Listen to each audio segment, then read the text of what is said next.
Sie sind nicht gut aufgelegt. Sie machen so ein böses Gesicht.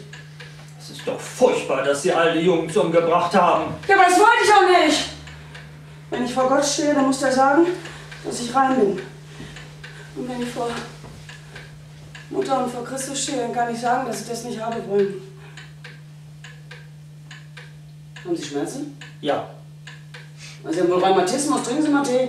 Nein, das kommt davon, weil ich so viele Akten von Ihnen tragen musste. Ach, das wäre nicht nötig gewesen. Die konnte ich Ihnen doch tragen. Wissen Sie wohl, wie viele Akten Sie haben? Ja, so einen ganzen großen Wagen voll. Ich weiß über Ihr Vorleben besser Bescheid wie Sie selbst. Ach, das können Sie doch gar nicht. Ich bin doch jeden Tag bei mir.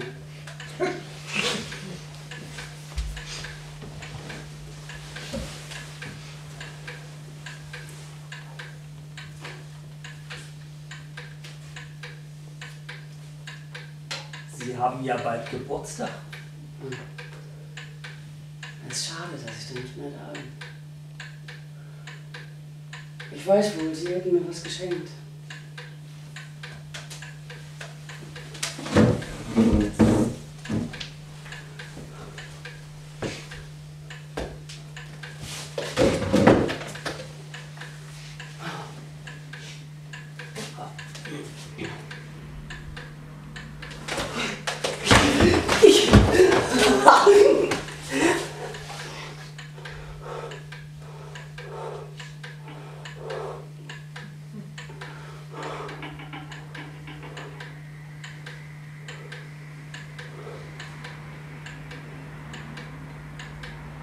Wenn ich einen Menschen so lieb habe, dann muss ich den erstmal in den Arm nehmen.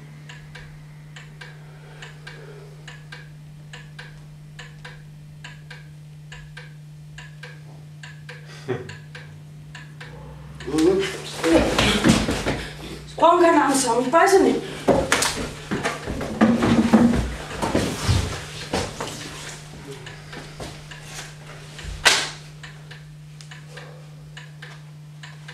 In Zigarrenfabrikation macht mir keiner was vor. Brauche ich nicht mal rauchen. Da brauche ich bloß.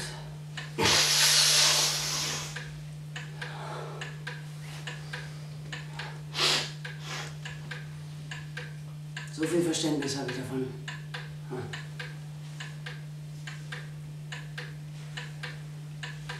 Die Mischung macht das Pikante.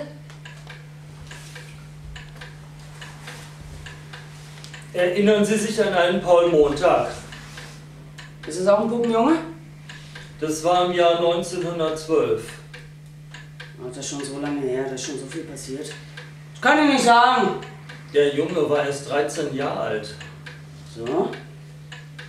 Dafür haben Sie 6 Monate Gefängnis bekommen. Ah, wegen dieser Sache? So Blödsinn. Ihr Treiben wurde als gemeingefährlich geschildert. Was?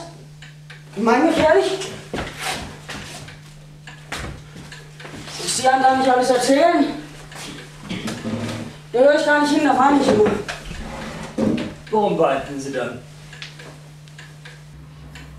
Das muss ich doch. Wie viele haben Sie denn umgebracht? Es wird wohl eine ganze Reihe gewesen sein.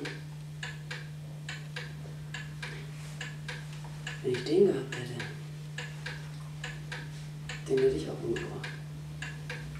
Sie amüsieren sich über uns. Was denn? Warum denn? Weil kein Fünkchen Anstand in Ihnen steckt. Welche Schande bringen Sie über Ihre Familie? Ich bin doch gar nicht verheiratet. Ihre Brüder und Schwestern müssen sich schämen, über die Straße zu gehen. Ein solches Schwein wie Sie habe ich überhaupt noch nicht gesehen. Ich bin der beste Mensch von Hannover. Das sind Sie wahrhaftig nicht. Oh, das sagen Sie. Die Jungs haben immer gesagt, Fritz, du bist ein guter Kerl. So einen Kerl muss man aus der Gesellschaft entfernen. Ja, Sie können mich doch gleich koppen. Man hat bei Ihnen literweise Bouillon gesehen. Sie haben Sülze gemacht. Haben Sie von den Jungs das Fleisch verkauft? Ja, das glauben Sie doch selber nicht. Welche sagen immer, dass Menschenfleisch sieht aus wie Schweinefleisch. Oder wie Kalbfleisch. Nee, das ist viel Schweizer. Auch nicht wie Pferdefleisch. Ich muss das doch wissen. Ich habe immer die Hände voll gehabt davon. Ja. Wenn ich mir eine Tasse Bouillon gemacht habe, dann habe ich dem Fräulein Wegehenkel eine abgegeben. Die war immer so freundlich zu mir. Frau Wegehenkel hat ausgesagt, Sie hätte sie für einen guten Kerl gehalten.